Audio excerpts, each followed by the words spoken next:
Okay. For those who don't know me, like Joy just said, my name is Kelsey. I'm the Children, Youth, and Family Minister here. I've never been to a forum because I'm normally doing Sunday school. So it's great to be with you all today and not in Christie House. And just as a little intro, I graduated from Princeton Seminary back in May. Maybe you're wondering, like, why is she talking about this stuff? Yeah, this whole big thing of LGBTQ, I think Lisa named it LGBTQ and U last week, which I thought was a little quippy name. I received so you can get certificates in seminary, and the certificate I pursued was Women, Gender, and Theology. And so I did a lot of queer theology studies. I did a lot of women's studies. I did a lot of academic stuff mixed with theology. So that's kind of my background on this. And I'll go into my place as an ally of this because I don't identify as queer. I'm not in the LGBTQ community. And so again, why is she talking about this when it's not her experience? And I'll get into that in just a little bit. And so I think Lisa set us up really wonderfully last week, framing it as the Jesus lens. What does it mean to love people when maybe we don't understand them? And I think in the Gospels, we see Jesus do this all the time. Jesus is God made incarnate. And so obviously God knows us all fully and wholly, but we see Jesus, this rabbi, hanging out with tax collectors and prostitutes and folks that a rabbi normally wouldn't hang out with. He's loving the people he may not fully understand. And I think that has always been a great lens for my own understanding of it. And last week, some of the information that Lisa gave you may have been brand new. You might have heard it on the news. You may hear it from your grandkids. You might hear it from your kids. And you're like, what the heck are these people talking about? These words are changing all the time. How do I keep up with it? Or maybe you're in the group where you knew everything she said, and you're kind of like, okay, we're talking about this at Epiphany. Let's go. And how is this common language going to help us in this space, which is kind of what we're really hoping for. And so we want to bridge that gap for the transformative community that we always talk about here. If you know me, you know how much I love bell hooks. I quoted her last week in the bulletin letter, and I will quote her, I think, until the day I die, because I'm so obsessed with her. And so I want to start this conversation with a quote from my beloved bell hooks. And this is in a conversation that she is doing with Maya Angelou. And she says, for me, forgiveness and compassion are always linked. How do we hold people accountable for wrongdoing and yet at the same time remain in touch with their humanity enough to believe in their capacity to be transformed? And I think that is just such a beautiful thing, the capacity of transformation and linking that with forgiveness and compassion. And we're going to talk about that more a little bit later, but I think it's a good way to frame this conversation because as humans, we hurt people. What we say, we might not intend it to hurt somebody, but the impact it has can sometimes be hurtful. And that's just a human thing. If you haven't done that, please teach me how to not do that. Because I know I've said things at the wrong time to the wrong person. And then you have to, through the Jesus lens, we see forgiveness and compassion and transformation. And so when we use that, hurting people becomes a little different because we take accountability for it. And if you and the person you're in relationship with believe in transformation, then something can actually change. And this is where I want to talk about allyship a little bit. Again, I'm a straight cis gender, and cis is Latin for same. And so I'm the same gender that I was assigned at birth, female assigned at birth. And I think a lot of people, maybe you don't know what cisgender means, so that's what it means, Latin for same. I'm a straight cisgender woman. I'm not part of the queer community, but I've studied it a lot. And I've grown up with people who are queer. And my aunt has been a lesbian my whole life. And I grew up Catholic. And I was kind of talking to my grandparents of how do we not believe in this, but we love her. And my grandpa always said, love God, love people. The end. Just like Lisa told us last week. We may not always understand. And that's just how I grew up, was you just love the person, love the person, love the person. And so for me as an ally, being up here doesn't challenge who I am. Maybe if a queer person was up here, they have more risk. You could disagree with who they are, you could disagree with what they're doing. For me, that's not the case. And so I think as an ally, and I had a friend question me about like, why are you doing that talk as a straight person? Like, I don't think that's really your place. And I kind of told her, I view ally as an action. It's a verb, to do. I am doing my ally part by coming up here, not risking that much, and talking to you all and hopefully creating some shared vocabulary and sharing some vignettes of experiences on how to be okay and find understanding and find love in some really hard situations that we may face. And so I hope we can go forward with that definition of allyship as a verb. How can I, as someone who isn't risking anything, help a community that endures a lot of violence and endures a lot of misunderstanding? And I don't endure that. And so how can I use the power of my voice to aid them? So that's where that is. And so the first vignette we're going to start with comes from this book. It's called A Brief Guide to Ministry with LGBTQIA Youth. I'm a youth minister, and so this is very important to me, but ministry doesn't start and end with Doit and me and the church staff. All of us are doing ministry all the time as parishioners here. And I hope you know that that is your power. If you're a parishioner here, you're always doing ministry. You're a child of God, so you're always spreading the word of God. And so in this book, it's a very short, I recommend this to everybody because it gives some really wonderful definitions and some wonderful vignettes, and you can work through it slowly. It's only about 60 pages, and then they have a huge appendix at the end of like, where are these studies from? What are we doing with this? It's very helpful. But I was in a class and our professor had us read this, and me and all my classmates are like, why are we reading this? Like we know a lot of this information. This isn't new. A lot of us are studying queer theology. Why are we reading this? And he's like, just read it and do a write-up on it. Like, stop complaining to me. And that was this professor's MO. But I am so grateful because even though last spring, I was like, I know all this, I can do all this. Coming into this space, this book was invaluable because it gives you a vignette into what does this situation look like and how can I respond in love? How can we as a community respond in love? And so I'll be pulling 2 vignettes from this book. And if you want any more information on this, I can give it to you after. And I'm gonna read a quote from the very Reverend Kelly Brown Douglas. She is a womanist theologian. Womanist theology is a very simple way to do it is Black feminist theology because feminism is pretty geared towards white women and doesn't include women of color or people outside of a white cisgender female identity. And so womanist theology really focuses on Black women and the Black female experience.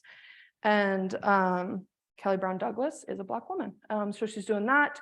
She is also the dean of the Episcopal Divinity School at Union Theological Seminary. So she's a pretty big deal in the Episcopal Church. And I think this also helps frame our conversation of like, why are we talking about gender and sexuality and sexual affection and that kind of stuff? And she says, well, sexuality is not the whole of who we are as human beings. It is basic to who we are. It compels our emotional, affective, sensual, and spiritual relationships. Sexuality does not determine all our feelings, thoughts, and interactions, but it certainly permeates and affects them. And so sexuality, as we all know, is just part of life. You and your spouse, you and your friends, you and whoever, like it's something that is talked about, it's something that is done, and to ignore it is to ignore a very large part of life. And so discussing it in a space like this, like it does affect our spirituality. And there are people who have been kicked out of church spaces because of their sexuality. And so how can we talk about it?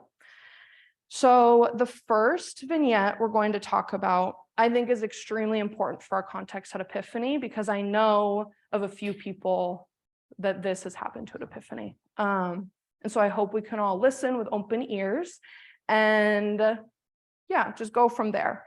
And some of the questions you all wrote, last week. I hope to answer within this. And if I don't answer it, I'll keep going and we'll answer more at the end. So the vignette is about Lydia. Lydia has been an active part of the community at First Church since she was a toddler.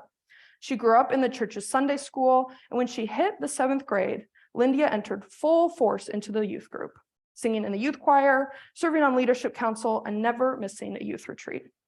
Gregarious, smart, funny, Lydia is well known at First Church, and her parents are a steady presence in the congregation.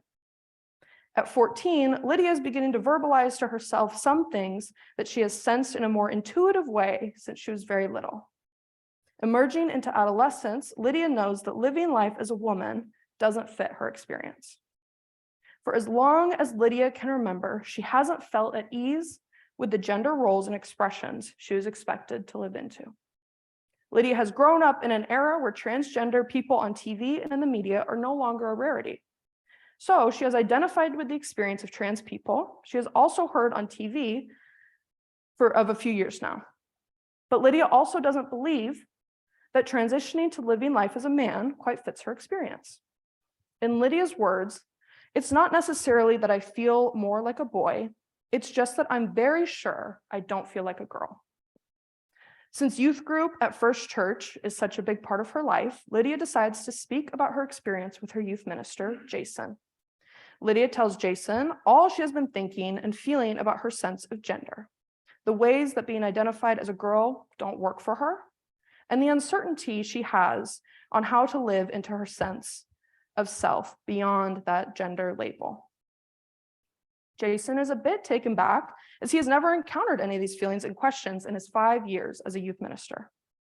He has a ton of questions he wants to ask Lydia, but realizes that this is her time to share what she wishes, so he just listens attentively, making sure that Lydia knows she is cared for and he will be helpful in any way.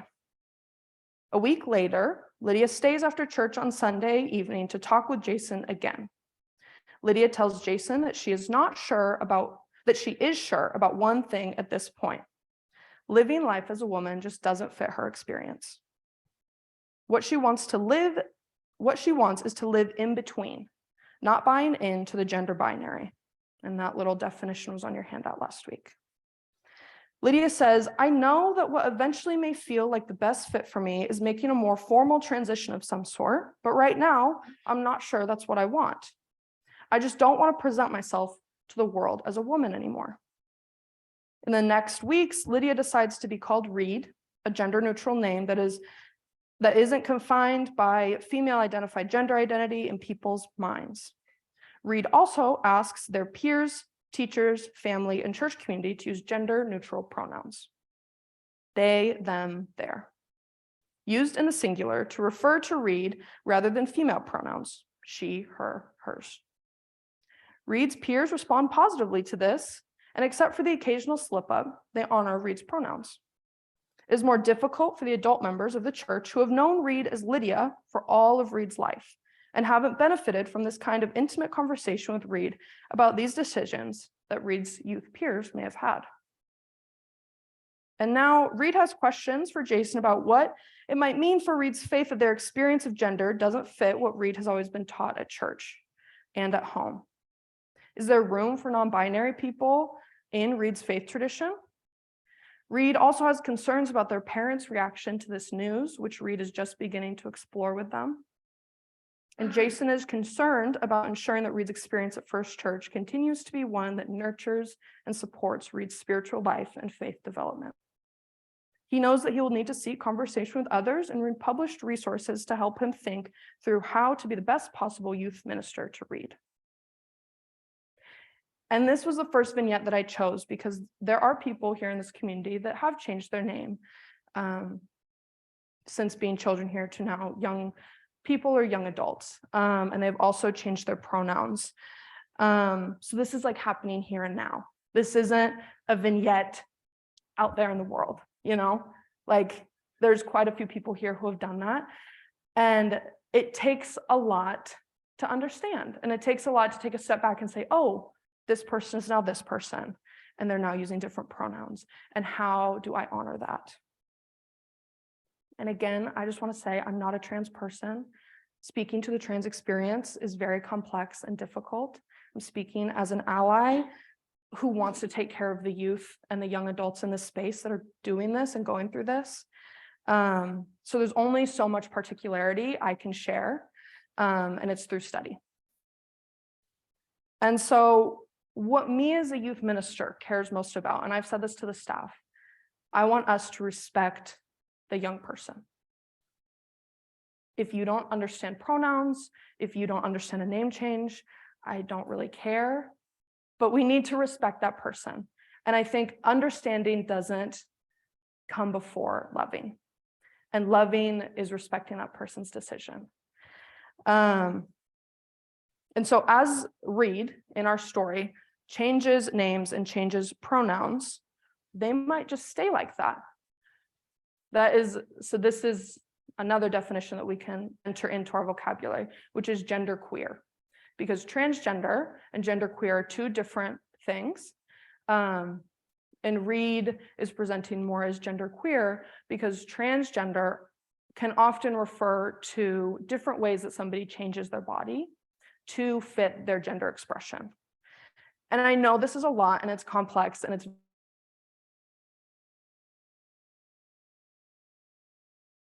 take it like step by step. One of the questions that someone wrote last week was, I don't understand transgender. How is it manifested? And to me, this was a really, like, in my brain, hopefully a very genuine question of like, I don't get it. How do you become transgender? How do you know you're transgender? What is that like? And so from reading experiences and talking with transgender folks I know, this is kind of how I would like to answer that question with Reed as an example. So transgender people know that they are transgender. I don't think it's something that like one day, maybe it is one day, I don't know. But it's not this like, most kids know. As Lisa said last week, me as a little girl, I loved when people called me pretty and I loved when they complimented my dresses and I could twirl for them. I loved that because I was a little girl and I felt so confident in that. And there are some little girls that don't experience that and feel this like pain that they're being told, oh, you're the prettiest little girl, because it doesn't match who they are on the inside. Their inside and outside aren't meshing. So I would say that's how, like, transgender people know that they're transgender.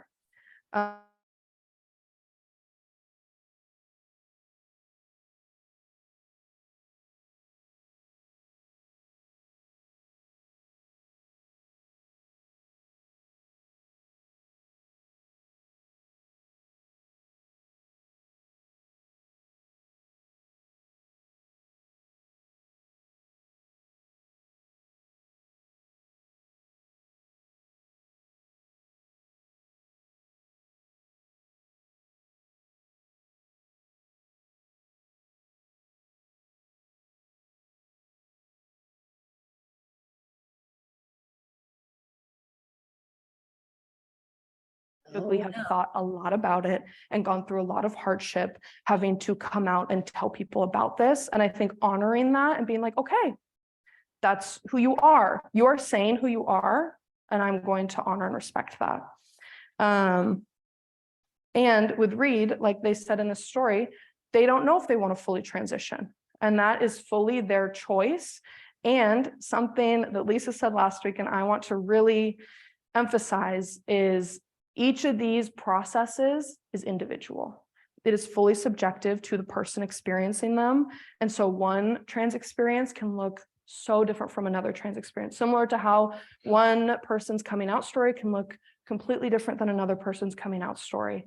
And so making assumptions of, oh, this person is using gender neutral pronouns and have changed their name, they are going to transition to a different gender. And we kind of try and rush this process because we don't know how to categorize them in our minds. And some people, like, the way you can understand queer is it just defies norms. And so by this person being genderqueer, they can just be saying, I don't fit into either of these boxes, like Lydia said, or like Reed said. See, I'm even messing up. Said, they don't fit. They know they don't fit into the female box. but they don't know if they fit into the mailbox. And so they're somewhere in here in the spectrum, and that's okay. Like, we as humans, we want to categorize. That's how our brains work. We want to say, you this, because it helps us delineate people. And for this person, Reed, and for a lot of people, define those norms helps them understand themselves. And that's great. And something else that I tell my grandma a lot is, like, I think from what I've noticed is when someone is going through a gender expression journey, or when someone is going through they're not straight, but they're not sure what they are and they're exploring that. Again, that can be seen as like, oh, you're just experimenting. Who knows?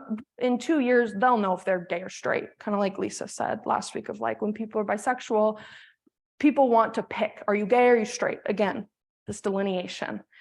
And something I want to emphasize is we're all always on self-exploration and self-discovery journeys. I'm sure a lot of you have changed from when you were 10, 20, 30, 40, 50 years old. Like, none of us stay stagnant. We're all exploring our new identities as we get older, as family members are born, as family members die, as new things come into our lives, as new language comes into our lives, as world events happen. Like, I highly doubt, and please, again, correct me if I'm wrong, all of us have stayed the same since before COVID. I feel like all of our lives have changed in some way, and how we express ourselves. Maybe we love people more because we couldn't see them for a year and a half. Maybe we do more church stuff because we couldn't do it for a year. And that is a different way of discovering who we are. And so by simply defining young people and young adults as just exploring, maybe just doing something quick and they'll change in a couple of years, maybe they will. We've all changed our careers, I'm sure. You know, and like, when someone is discerning their vocation, no one says, you need to stay in that job forever. That's who you said you were. You are a lawyer.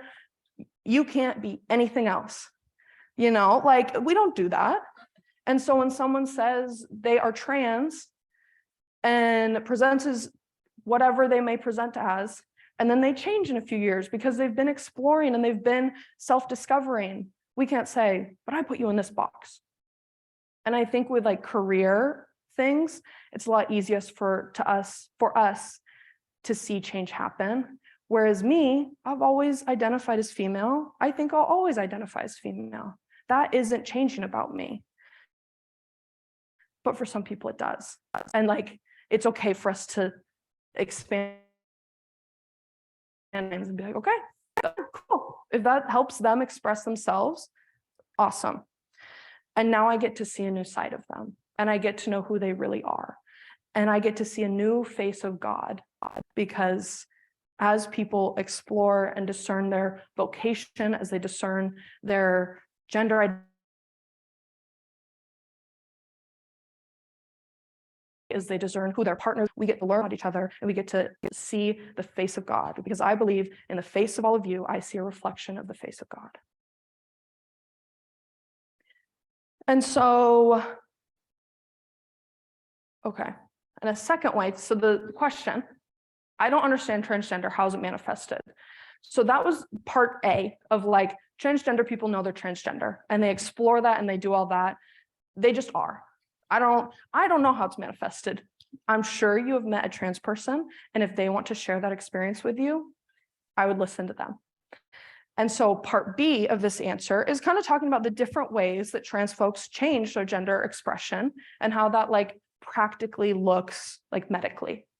And so some choose surgeries. This can be facial reconstruction surgery, top surgery, which either you can take breast tissue away or add breast tissue to like give a more feminine look or take away a feminine look. And then there is bottom surgery, where you can change your anatomical genitalia and reconstruct it. And then there are ways to do it where you don't even have surgery. Some people choose hormone therapy and either start taking estrogen or testosterone. And I'm sure there's other hormones people take. I've had friends who've taken both, and it's nuts to see them slowly morph into who they are. It's really beautiful. and they just feel like, just hearing the way that people feel, as especially I've experienced testosterone with a friend, and he was just like, this is the voice that's inside my head. This is who I have always been, and now I can show that to the world. And it's just a really beautiful thing. And hormone therapy can also change like body hair. And so when people can like grow facial hair all of a sudden, when they've always identified as male, like growing a beard is a really big thing and big deal. And I've always thought that was really beautiful when I saw friends growing facial hair for the first time.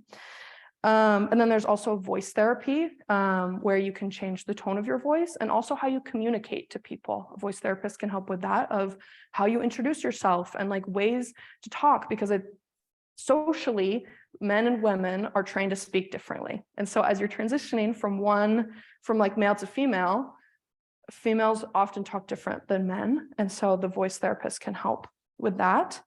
And then there are also puberty blockers, which block puberty from happening. And there's a famous person who went through this. Her name's Hunter something. I don't remember her last name. And she was on puberty blockers, I think from the age of 12, as she transitioned from male to female. And she's female now. And so men, whatever goes through your puberty, she just didn't go through. And so her transition happened then. And then also, I think a way we see a lot as people transition is the social ways that people transition, changing their pronouns, changing their name, and changing the way they dress or their hairstyle. And you can do all the way from surgeries, or people can just change their pronouns. And all of that is part of the experience. And each person can choose how they want to do it, when they want to do it, all this stuff. And it's like complex. And again, like if a trans person wants to share that experience with you, it's really beautiful to hear them share it. So if you have that experience, I hope it's as like eye-opening to you as it always is to me. Okay, and this is one of my favorite things, to throw some theology in here for us. So queer theologians often use prophets as an example for those in the queer community. Now, if we know Jonah, Ezekiel, these are some of the most missed people, and people are pissed at them constantly. These people are saying stuff that the dominant culture doesn't want to hear. You're killing animals wrong. You're not honoring God. And the rabbi's like, whoa, chill out. Yes, I am. And this prophet's like, no, you're not. You're literally dishonoring God by doing this. And people don't like to hear that. And so often these prophets are in distress. They hide from their communities. They're the strange person in the group, because they're going against cultural and religious norms. Does it sound familiar? Being different from the norm is isolating and scary. What if instead of questioning or erasing people's gender variances, we viewed them as God-given identities? And that's hard because this isn't like a point A to point B journey. Like I said, we want to rush people into transitioning or telling us their sexuality or telling us how this variance manifests in the world. And a lot of times people don't know exactly how it does. And for me, I graduated high school, graduated college, graduated my master's, and now I'm in a job.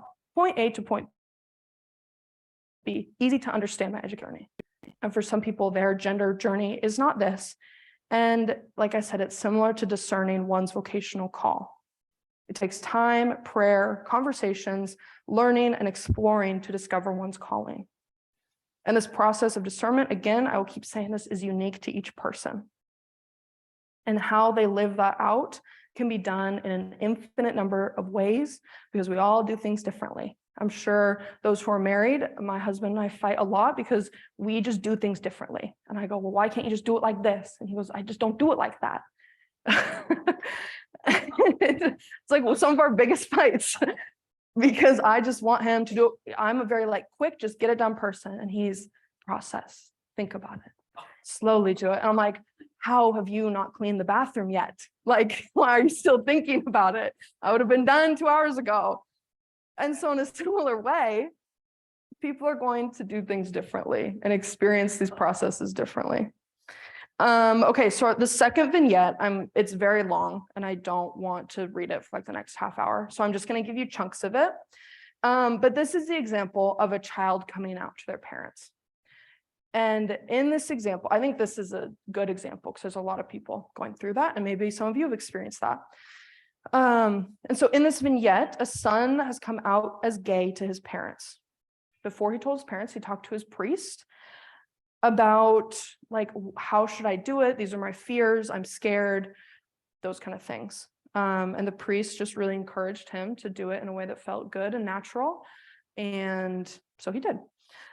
And then the parents come to the priest and are like, my son told me this, and I'm not against gay people, but I'm so confused and I'm so concerned. And he's going to college in a southern state, and his safety and the future that I had envisioned for him is now gone. And the assumptions I had on his life are now gone. And the priest in this example slowed them down and said, I can see that you're concerned for his safety. You're his parents, that makes sense. I can see that your assumptions about your son's life are now gone. You don't know what to do with that. Because I think for those of us, those people who have achieved like the American dream, like had the house, had the kids, had the job, you're successful. You want that for people.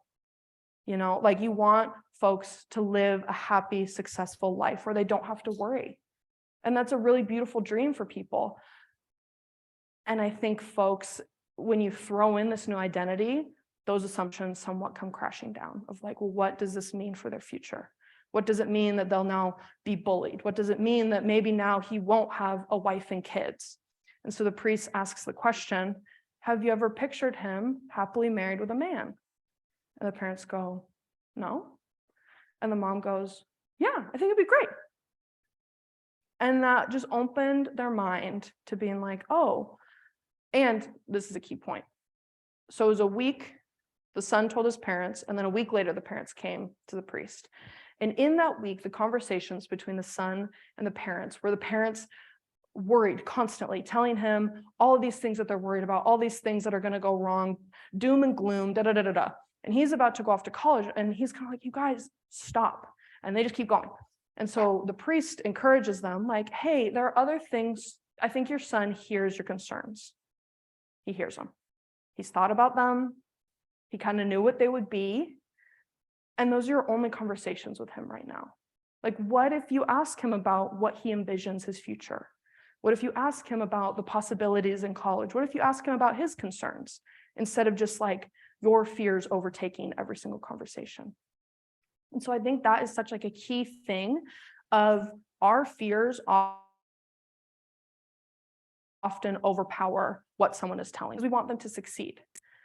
And so when a child, a grandchild, a cousin, a niece, a nephew, whoever might come out to you, I would just encourage to be aware of what your assumptions are about their life, about the hopes and dreams you had for their life, and kind of like take a step back and say like, but there are so many beautiful possibilities for them now, and they're just different than what I originally thought. And that's okay. But again, it's hard to do that. It's hard to get assumptions gone. And okay, I want to change our language a little bit. And they talk about this in this book, and a lot of queer theologians talk about this.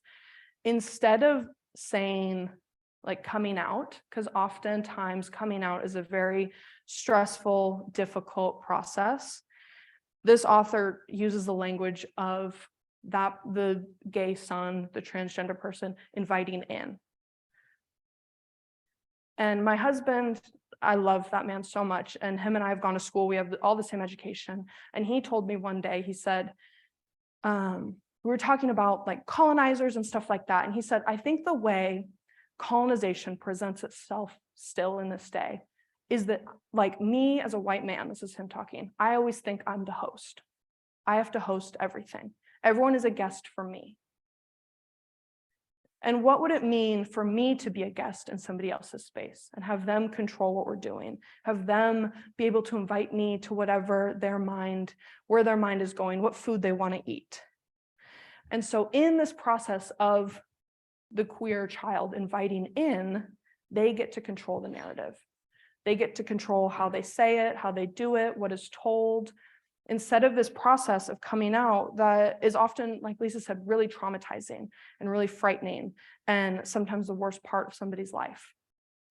And so in this, we can allow our loved ones to lead the way, to explain their process, who they are, and what they want in their life. And in this, we can also believe that our loved one is thinking and discerning their own life. We may see the risks, we may see the scary parts, but I think in this, we have to find trust. We have to trust that this person is doing what they need to do. And our best intentions can often come off as controlling, and it often makes the narrative about ourselves. So if we step out of that host role and allow our child to step into it, that gives them more power. It gives them more authority and autonomy on their own life. And again, we see this with Jesus. He's often the guest in people's homes. He's often not the host. And that allows us to learn something new about humanity and God and Jesus, and it's a gift to allow ourselves to see something different.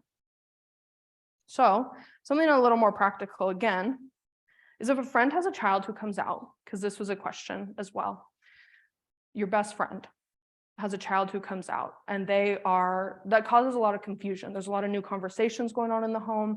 There's a lot of new things going on. How can you be a good friend? How can you be a good whoever you are in relation to this person experiencing like the loss of their assumptions and having to redefine who their child is to them, who your grandchild is, whoever. And I think something that I love is not having an answer. We don't have to explain things away. We don't have to tell them, oh, do this, oh, do that. Something that I really believe is that listening is a sacred art that we in our American culture have really lost. To sit in a space with someone and listen. Not to answer, not to say anything, but just to hear them in this deep, dark cave that they're in this fear. And we enter into that cave with them. And there's no lights, and it's dark, and it's wet, and it's scary. But this is your best friend. This is your daughter. This is your whoever. Entering into that sacred space and being that listening ear is, again, like all these things, I just view them as gifts that we can expand our view of God, our view of people, our hope in people, our hope in the resurrection. All of it expands that. And so I would say, don't give answers, just listen. What is your friend scared of? How can you just be a listening ear? How can you allow them to just be confused? Because I think being confused, a lot of times we don't like when people are confused. We want to give them an answer. What would it mean to just allow people to be confused? And then I think just continually telling them that you love them, you love their child, and you're here for them. And if you mess up, let's go back to what Bell Hooks said. Forgiveness and compassion lead to transformation. Forgiving yourself for messing up, giving compassion to yourself for messing up. And then, like Lisa said, keep trying. Try 100 times, because it will get easier. I think Lisa said something like, nothing worth doing, or something like that. Like, you have to practice things that are worth it. And so practicing not giving answers, practice listening, practice pronouns, practice new name, practice whatever it is.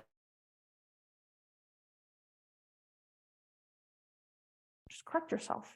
You'll have it there, but don't feel like embarrassed. But then that's the having compassion for yourself to say, oh, I messed up, and that's okay, because we don't need an answer. And we don't need to define it. And we don't need to find this like thing in the world. And when we do that, guess what it does? Expands our view of God, expands our view of love. and expands the way we are able to operate in this world. Okay, so that's the end of the vignettes. I didn't answer all the questions. It is 10:43. So I want to honor people's time if they are going to the next service and just let people know that. I'm going to pull up the questions that Lisa sent me, because there are some that I didn't answer.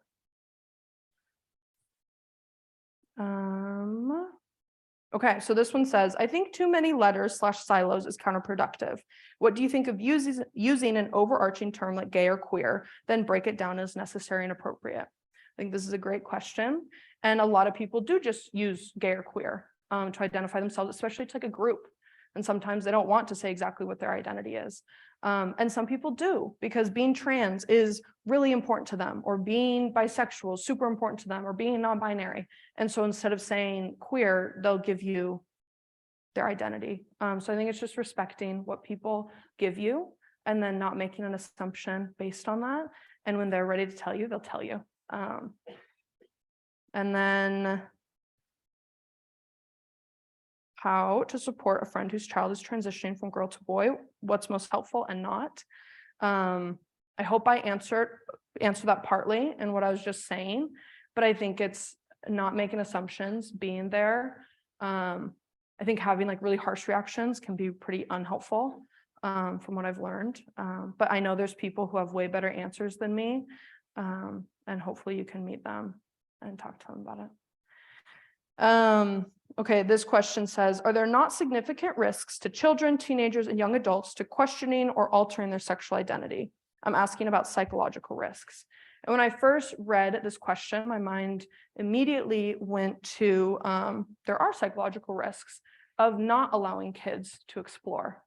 And that's how I would reframe it, because, and there are statistics everywhere for this, like the risk of self-harm, of ending one's life by suicide, are the risks of somebody not feeling like they can even be themselves to their siblings and their parents and their best friends. I think is more psychologically harmful than a child taking a few years to explore who they are. And I think that will all, like, not self-harming and not ending one's own life is more important than maybe us misunderstanding somebody for a few years. And that's how I would lead with love, of like, you can look up the statistics of mental illness and the multitude of ways that LGBTQIA youth experience that. Like, and when they do come out, like, there's a lot of bullying in schools, there's a lot of bullying in church communities, there's a lot of bullying in our society at large. And like, Black trans women are some of the women who experience the most violence in our country. And I think naming that and claiming that, of like, we are not going to be a community who stands for that, and we are not going to be a community who doesn't love somebody, and so then they are depressed, or they are so anxious, or they can't even go to school, or they start to self-harm. So I think those psychological risks are much more important than other ones. And then the next question, how can it be that for all of recorded human history, humans have identified themselves as either male or female? Now, in the last dozen or so years, we're being told that this identity, male and female, is not right or appropriate. A good question. I think our history as like white European Americans focuses on the white European experience. NPR has this great map that I can send you that has how people have experienced and lived out gender in other parts of the world.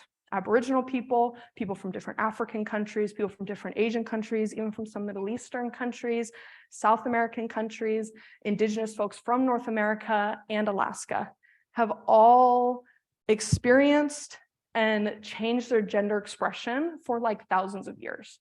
And ancient Greek and Roman folks did it too, and it's really beautiful when you read it. It's like very cool, because me is like, I'm like Danish and Italian.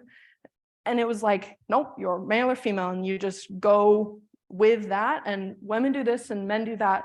Then you look at this Aborigines tribe that if a child, or the Pacific Island ones are really beautiful as well, but if a child is born and they say, oh, I feel like I fit more into the male category, and they're born as a female, the parents would go, okay, we're raising you as a boy. You do the hunting, you do the whatever, like whatever men do back then. Or the opposite of like born male, identifies as female. Okay, you're cooking in the house. And the parents just raise their kid that way. And so these like things are not new. And I think they're new in mass media. They're new in conversations between like straight people. But none of this is new. People have been identifying this way for thousands of years.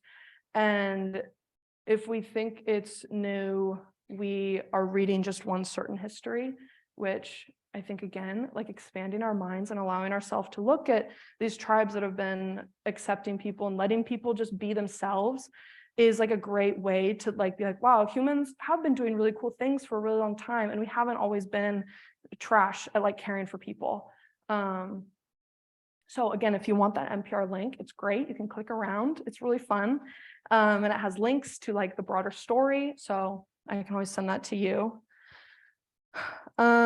This question says, well, gender may be assigned at birth, sex is not assigned but identified. So if gender is a social construct, why would someone try to change their sex, which can't be done to match? And the way I would want to reword this is gender is assigned at birth. We live into an expression of expectations that people put on us. Like I was assigned female at birth, and then sex is assigned as well, of like what a doctor puts on your birth certificate is what you've been assigned. And I think many of us know this, but like intersex folks who are born with no genitalia or different genitalia or have XXY or XXYY, or like there's different types of chromosomal structures that are out there. And at times a doctor will say, oh, this person has more male characteristics than female, so male, and that is assigned. And then later on in life, the person can be like, oh, I feel more female, and they've always been intersex. And so it's like this person, these parents are just kind of telling the child what they are. And then why would someone try to change their sex, which can't be done to match? People, like I said, there is genital reconstruction surgeries that people can have. It doesn't change your chromosomal structures, but like you can change outside things. And you can also, like women can have hysterectomies, like you can take away sexual organs. And people do that to match their gender expression because they want their body to match how they feel. And then, okay, people had a lot of questions about pronouns and like pronouns in emails, on letterheads, when to put their pronouns in their email. And I think these are options. I think like Lisa said last week, like she is expected to put her pronouns everywhere. And I'm kind of in that same boat. Like I think going to school in the last few years, that's just become the norm. And it's a way to just let people know like, hey, these are my pronouns. Like if you see my email, whatever it's signature, it says Kelsey, Lucido, she, her. And that's just a way to tell people I identify as she, her. And if you want to share your pronouns with me, you can do that.